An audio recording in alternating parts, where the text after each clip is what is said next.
Well, family members of the victims were in that courtroom today, side by side, sitting right next to TJ Lane's grandparents. Now, together, they all watched a videotaped interrogation of TJ Lane on the day of those shootings, the shooting spree. TJ Lane's defense attorney said Lane wasn't read his Miranda rights enough that day and that he was pressured into making statements.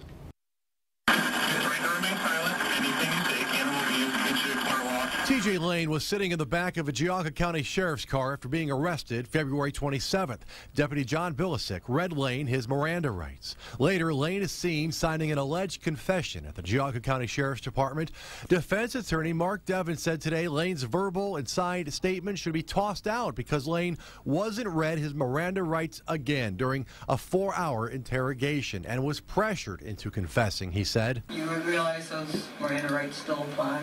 Yes. Lane is first seen wearing a shirt with the word killer printed across the front. Later, after given a change of clothes by detectives, Lane is seen signing his statement. He's asked if he understands he doesn't have to talk to detectives. He says he wants to. You don't even have to talk to us if you don't want to. I want to. Lane's attorney is arguing that police were dealing with a teenager who had a mental illness and heard voices as a child. Lane told deputies after being arrested it had nothing to do with drugs, girls, or bullying. Lane's attorney reminded the deputy who arrested Lane that Lane repeatedly said he didn't know why he shot the students. And he said, I shot people, correct? Yes. And you asked why, correct? Correct.